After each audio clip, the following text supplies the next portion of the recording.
Pelosi was not in the halls of Congress when I asked where she was. She was not working in good faith to make a deal for the American people. Nope, Nancy Pelosi was found in San Francisco at a hair salon where she was indoors, even though salons in California are not only open for outdoor service. Apparently, the rules do not apply to Speaker Nancy Pelosi. She wants small businesses to stay shut down, but only reopen for her convenience. Do as I say, not as I do, says Nancy Pelosi. Nancy Pelosi is holding up $1.3 trillion in relief for the American people while getting special access to the very kind of small businesses that this money would support, businesses like this hair salon. Before she skipped town to violate her state's health guidelines, Pelosi proposed a bill. It was called the HEROES Act, which contained no additional paycheck protection funding. This is funding that would help the very small business she has bizarrely accused of plotting against her. The president sees through Democrats' disregard for Americans in need, and he took action unilaterally in his own accord. He provided relief from evictions, he provided unemployment insurance, he paused student loan payments, and he cut the payroll tax, putting money in the American people's pockets. Congress also failed to authorize funding to provide children with free lunches for the 2020-2021 school year. And again, President Trump, with senior advisor Ivanka Trump, took action. And now USDA has extended a summer program which will ensure children continue to have access to free meals through the end of the year. Nancy Pelosi is demanding an apology from a single mother and small business owner who has received threats since Nancy Pelosi's comments against her salon. Salon owner Erica Kayleigh said this: "Since this happened, I've received nothing but hate text messages, death threats, saying they're going to burn down my hair salon. It's just sad that my community is pulling this, saying that I threw her under the bus when I did not. So that's hurtful. But yes, I think I'm pretty much done now." Nancy Pelosi, you ought to apologize to the American people. Or better yet, come back to Washington and get to work for hardworking Americans like this salon owner that you maligned and demanded an apology from. And with that, I'll take questions. Yes, John. Kayleigh, do you acknowledge that it is illegal in this country to vote twice in the same election? Are you referring to the president's comments earlier today? I'm just asking you a basic yes or no question. Do you believe it is illegal to vote twice in this country? The president does not condone unlawful voting. The president's been very clear about this. I'm once again not surprised the media is taking the president out of context. Do you recall what the president said on this matter specifically? I have it right here. Sure. Okay, maybe you should read it out for me then. Okay, so the president said that you should go to your poll, you should vote early, by mail, and you should go either early voting or day of and try to vote again. So he is asking people to vote by mail and then to go down to the polling place on election day and to vote again if their vote has, if they can't confirm their vote has been counted. You're missing a very crucial line from the president's remarks. If it is not tabulated, meaning your mail-in vote, then you will be able to vote in person. If it is not tabulated, this is why there are at least 5 states in this country that do not count any mail-in votes until election day. So those votes won't be counted until afterwards. So there's no way to know whether or not their vote is. There's a very simple answer, and this is how it works. First, a lot of states have what are called electronic poll books. And what this means is that in real time, this is updated. So if your vote is counted, they check the electronic poll book, and you will not be able to vote in person because your vote has been counted. There's a secondary situation. So those who do not have electronic poll books, every single state in the country, you can cast a provisional ballot. And that is a ballot that is there, and if your vote that you have not mailed in is not counted, they will then count the provisional ballot. And that is exactly what the president's referring to. But what Democrats are doing is saying this: we want an entire new system for voting, one subject to fraud. Don't take it from me, take it from Jimmy Carter, who said in 2005, as part of a bipartisan commission, absentee ballots remain the largest source of potential voter fraud. So what Democrats want you to do is say, trust us, but don't verify. Don't verify that your vote's been counted. This president's trying to enfranchise Americans, which which is exactly what he's been saying. He wants every American to have a vote because he understands what Jimmy Carter understood and what so many of us understood until the president started putting the focus on mail-in voting, and that was this, that it is subject to fraud.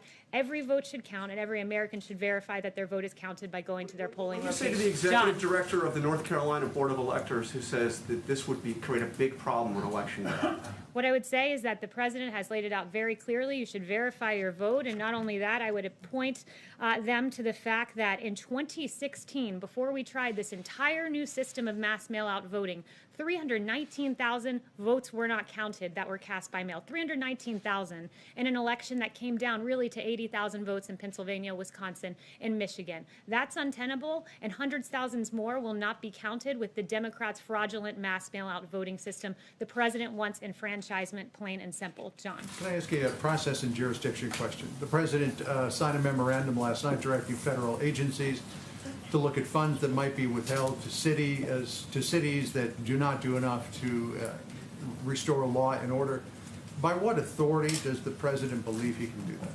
Yeah, the president believes that what we should do, that the purpose of government is to protect life, liberty, and property. That is the purpose of the federal government, and it's imperative that the federal government review the use of funds by jurisdiction. So what this does, this memo, it really does three things. One, it asks federal agencies to detail all federal funds that are being provided to Seattle, Portland, New York City, and Washington, D.C. Secondly, within 14 days, the Attorney General will develop a list of anarchist jurisdictions, of lawlessness zones that are permitting violence and destruction of property. And then within 30 days, the White House Budget Director will issue guidance to the heads of agencies on restricting eligibility of or otherwise disfavoring to the maximum extent possible by law anarchist jurisdictions in the receipt of federal grants. And South Carolina v. Dole did note that you can withhold funding so long as it pertains to the federal program pertains to what you're trying to incentivize. So we believe here, when you look at New York, a 177% increase in shootings, in Seattle, where there was a lawless chop zone where 2 died, in Portland, where you've seen 140 officers injured. This is a dereliction of duty. And if the states will not act in their police power and secure their streets, this president will use every lawful mechanism available to him to try to supplement their failures. And in some cases, that's meant federal officers in Minneapolis and Kenosha, where we've been invited. This is yet another attempt to make sure no more children like Legend Taliaferro die on our streets. These are congressionally appropriated funds. I expect that you would expect there to be immediate legal action taken. Letitia James, the Attorney General for the state of New York, warned a few minutes ago that if you try to withhold any funds, she will immediately slap you with a lawsuit. Well, she's free to do that. We believe that what we will do will be lawful within the bounds of the law, and we encourage states to act and cities to act in the way that Kenosha and Minneapolis did. Although, be it delayed a little bit there, they finally stepped up and asked for federal support, and they got it because too many Americans are dying on our streets, too many businesses being burned to the ground. That's not the American way by a long shot. Okay, Yes. just to follow up on that, the president, as we know, tried to withhold federal money from sanctuary cities, and he lost, as per the courts. So why isn't this also doomed to fail? I'm not going to get ahead of exactly what the final product will look like. Again, I just walked you through. There's a 14-day timeline for the DOJ, and then a 30-day timeline for Office of Management and Budget. But we believe that we are on the right here. Let me do a couple follow-ups if I can. So in May, the president said the U.S. will be designated Antifa as a terrorist organization. Yes or no? Did the president do that? What the DOJ said is that they would be looking at Antifa-related charges in the lens of domestic terrorism. To be clear, they did not designate Antifa, though. To be clear, they will be pursuing domestic terrorism charges against Antifa individuals, anarchists who are wreaking havoc across our country and who, the suspect, at least in Portland, killed an innocent man out in Portland just over the weekend. Right, for sure. And then but they didn't declare him a terrorist organization as he said they would. Be pursuing domestic terror charges. In 2017, you're noting a distinction without a difference. In 2017, he threatened to withhold federal funds from UC Berkeley if they did not allow free speech. Has he done that? I'll follow up with you on that. I guess the question is, the president makes a lot of threats, knowing that he's not going to follow through or that they're not legal. So is this what he's trying to do here yet again? No, the president will follow through. His memo is exceedingly clear. We are pursuing every avenue within the federal government to take care of the American people. When you have a 1-year-old being killed in New York, when you have a little beautiful girl in Atlanta named Sequoia Turner who lost her life, yes, this federal government will do everything within our lawful power. And yes, the president is serious about this. Can I follow up with one last one if I can? On Walter Reed, the president in November said he went to Walter Reed to begin his physical. He said he was there this week. He said he was there to complete his physical. In fact, your predecessor said the same back then, that it was to begin it. So which one was it when the president went to Walter Reed? The president did his physical in 2 parts. These are very extensive when you're doing a presidential physical, and he used the 2 visits to Walter Reed to complete the physical in 2 stops. Again, the media is engaging in conspiracy theories about the president's health. President, no, just to be clear, Kayleigh, you said he did it in 2 stops, Yes. but he said he completed it this week. He said he was there to complete it. You're saying that's not true. So his statement this week. Yes, next question. I'm not engaging in conspiracy theories anymore. It's not Yes. conspiracy theory. I'm just asking if he was correct. Go ahead. Please, no, go ahead. Senator Schumer came out with a statement today saying that too much of the evidence points to the Trump administration pressuring the FDA to approve a vaccine by Election Day to boost his re-election prospects.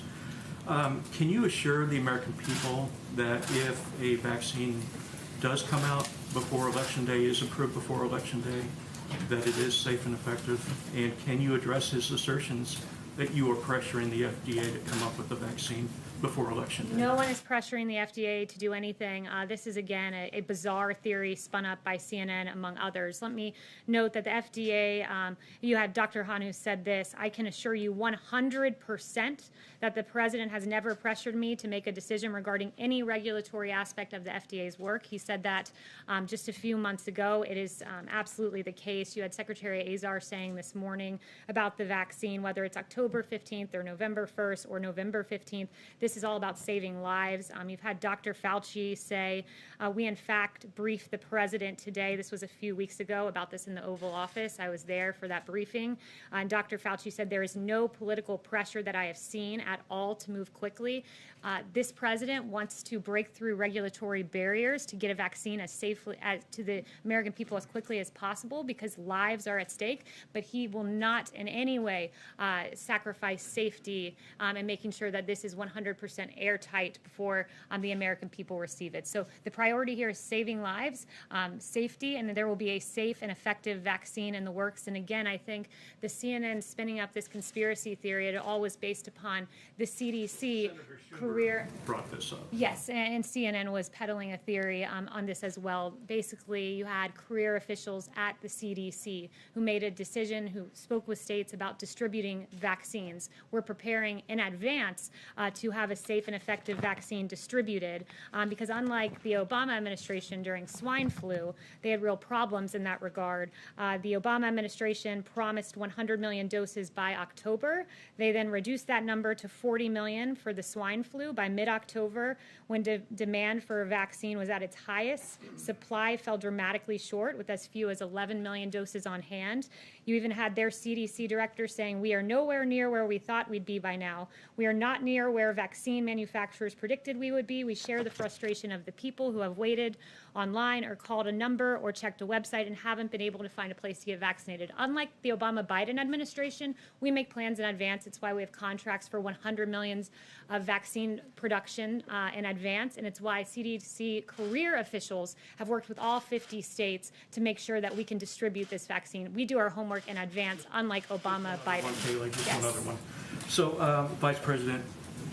former Vice President Joe Biden said on Alexei Navalny's poisoning that the mode of attack leaves no doubt as to where the responsibility lies, the Russian state. Does the president agree with that assessment? And has he made his voice known to the Russian government on this issue? So we're deeply troubled by the results released yesterday. Alexei Navalny's poisoning is completely reprehensible. Russia has used chemical nerve agents in the past, and we're working with our allies and the international community to hold those in Russia accountable wherever the evidence leads and restrict funds for their malign activities. The Russian people have a right to express their views peacefully without fear of retribution of any kind, and certainly not with chemical agents, and no one has been tougher on the Russian government than this president. Yes. Thanks, Kayleigh. On TikTok, Yeah, the president said that that ban is going to take effect on September 15th if the deal is not agreed to. What will that look like? Is Google and Apple going to have to delete that app from their app stores? Are people going to have to delete it off their phones? Tell us what will happen on September 15th if there's no deal. I'm not going to get ahead of announcing those plans on September 15th. I know you had some questions on the timing of everything, and I told the Commerce Department to be expecting your call because they can walk you through. Had questions about the 45-day time frame, so I did get some clarity for you on that. If you follow up with me, we can get you in touch with the Commerce Department. Okay. Yeah, Kayleigh, I just wanted to ask you about the investigation. There's a couple of contracts that were awarded that Peter Navarro was involved with. One, there's some investigation going on in terms of the Kodak, the money that went to Kodak to allow them to develop pharmaceuticals. There are other contracts now for ventilators that have received scrutiny. Can you give us an update on how concerned you are that maybe some of these business deals are going through too quickly, they're not getting enough scrutiny? Is there any particular finding that you can offer at this point on that? Yeah, we've made many contracts using the DPA 78 times, 30 times with regard to testing. We're very proud of what we've done. Of course, if there are new allegations with a given company, we certainly look at those and look at them closely, as we did with the Kodak situation. But we're very proud of what we've done. We were met with an unprecedented challenge, a novel coronavirus that came to our shores from China. And we are very proud that our contracts have enabled us to have a very large and growing stockpile. In fact, we've rapidly increased the amount of N95s on hand to more than 60 million. We're on track to have 10 times more than pre-pandemic levels by the fall. Significantly surged the number of gowns on hand to more than 27 million, and we have tremendous level of ventilators on hand at 109,000, and we will have tens of thousands more by the fall. So the contracts we've made have enabled these numbers, among others. Not even getting into therapeutics like remdesivir, but of course, if there's ever allegation, we take it seriously and look at it as we did with Kodak. Confirm how many allegations of wrongdoing that you're looking at that I'm involve only aware Peter Navarro? of the one or two that you named out of the many, many contracts that we've had. Yes. Thanks, Kayleigh. The herd immunity strategy for the pandemic has been called dangerous by some experts, and I'm wondering if President Trump has formed an opinion on this concept, and if he thinks that that is an achievable goal. Yeah, the herd immunity so-called theory was something made up in the fanciful minds of the media. That was never something that was ever considered here at the White House. Here at the White House, what we've done is race to get a safe and effective vaccine in record time. If we get it by the end of the year, it will far outpace Ebola, which took 14 months to get to phase 3 clinical trial, 3 years to get to completion. This will be the fastest vaccine ever for a novel pathogen. Here at the White House, we talk about therapeutics and are very proud that we've identified, we have more than 270 clinical trials, 570 in the planning stages, and successful therapeutics that we know of like dexamethasone and remdesivir. That's what we do here at the White House. The herd immunity theory, again, was something made up in the mind of the media. On the Supreme Court, the president said that he would come out with a list of candidates by September 1st. When can we expect to see that list? You will see it soon, certainly within the next few weeks, but it will be after the Labor Day weekend. Yep. Thank you. Back on the cities, how would the president's plan to reduce funding to cities actually help protect citizens that you said was the goal of the president? Yeah, that is the goal, and what the intent is to incentivize cities to follow in the way of Kenosha and Minneapolis, who, when they were in the midst of a situation that they couldn't handle just at the local level, they requested federal assistance, and it worked. Within 24 hours, you saw a much different scene in Kenosha. Within 24 hours, a much different scene in Minneapolis. So we want states to work with us, and those two models are examples of Democrats who have done so. On the contrary, you see a much different situation in New York and Portland and DC and Seattle. And some of the factors, as noted in the memo, that will go into the lawlessness assertion are whether they forbid police from intervening, whether they've withdrawn law enforcement protection from certain areas, like we saw where a police precinct was abandoned in the lawless CHOP zone in Seattle. Those are the types of changes in behavior we want to see from cities, because protecting the citizenry should be their paramount concern. Thanks, Kayleigh. The government runs out of funding by the end of the month. Is the White House confident it can avoid another shutdown? And is the president open to including some of this COVID stimulus as part of a CR? I haven't talked to him about that, but we do believe that we'll be able to get funding to avoid a shutdown. Are negotiations underway now? Like, have you guys started talking to Congress about this yet? I'd have to talk with the chief. I haven't talked to him specifically about that, but it has been discussed internally. I know at least that, yes. Thanks, Kayleigh. Can you give us a sense, on the memo issued last night, can you give us more of a sense of the funding that would be under review? And also, why does the White House believe that this is the right time to be considering restricting funding for states? We're in the middle of a pandemic and some are dealing with violence. Yeah, again, so first, to the first part of your question, it's undergoing a review. Part of that, step one of this memo is for federal agencies to detail the funds being provided. So I can't give you a readout of exactly which funds are being looked at until that review is conducted. But why now? Why now? Because in New York City, you've seen a 177% increase in shootings in July. Meanwhile, you have the feckless government of Mayor de Blasio and Governor Cuomo pulling $1 billion with a B from NYPD at the same time we learned that in a 28-day period, arrests were down in New York City by 62%. The looting of 450 businesses that have been damaged. In Seattle, a lawless chop zone where 2 died. Now is the right time when you see numbers like this because lives are at stake, and oftentimes the lives of innocent little babies who should be here today if Democrat mayors got their act together, didn't cut funding from police, did start arresting people and enforce the laws. Yes. Thanks, Kayleigh. The President and Joe Biden are both going to be in Shanksville, PA, next Friday to commemorate 9/11. Have you spoken to him about appearing with the former Vice President like he did with Secretary Clinton back in 2016 up in New York? I have no details for that upcoming event, but we are intending to be in Shanksville as well. Okay, and then just one more follow-up on the cities. Again, I know it's under review. Has the President directed Director Vaught to make sure that future coronavirus aid is exempt from this memorandum?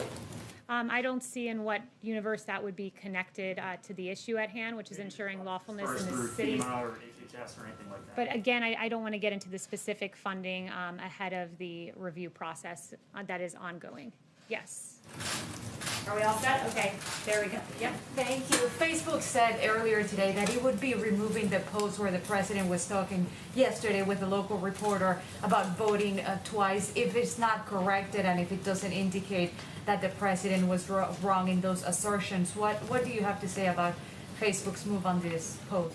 You said Facebook designated a post. I missed the very first part. Right. They said that they would remove the post from those profiles who posted and do not say that the assertions of the presidents are wrong. Yeah, I haven't seen the particular post you're referring to, but the president is crystal clear here that he only, again, to read that part of his quote, if your vote isn't tabulated, then you'll be able to vote in person. This is about verifying that every vote is counted because we know voters are disenfranchised. Just in the 2020 presidential primary, for instance, there were 100,000 ballots rejected in California, mail-in ballots in New York. 1 in 5, think about that. 1 in 5 mail-in ballots were rejected, a total of 84,000 ballots rejected in New York City alone. And we know the thin margins by which elections are decided. And we also know that as research has shown, young Black and Hispanic voters are more likely to have their mail-in ballots rejected. That's according to a Washington Post article. So the president wants enfranchisement, not disenfranchisement. That's his goal with the comments that he made yesterday. If I may ask another one on immigration, please. Okay. The president had said that he would be issuing another order in September. Do you have any more information on that, when he may be issuing that immigration order? Yeah, no updates on a forthcoming immigration deal.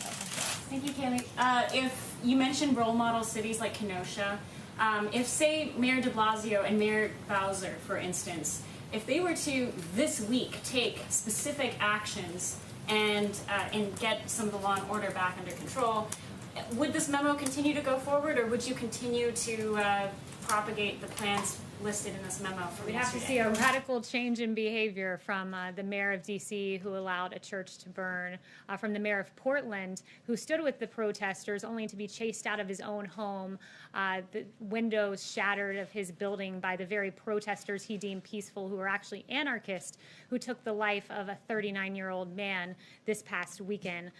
But look, when the local government doesn't act, we use every avenue available to us at the federal level, and that it pertains to this memo is one example. Another example is Operation Legend, which we're very proud of and have some new numbers for you on that.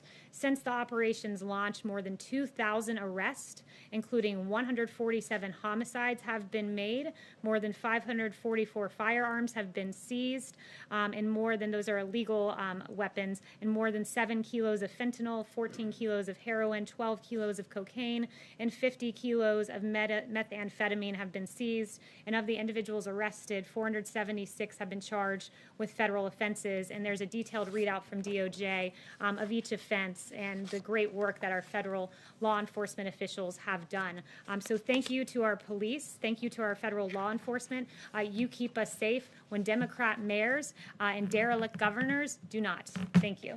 Can you say something about Kayleigh, airlines? voting twice, knowingly voting twice is a crime. Why is he telling people to vote twice?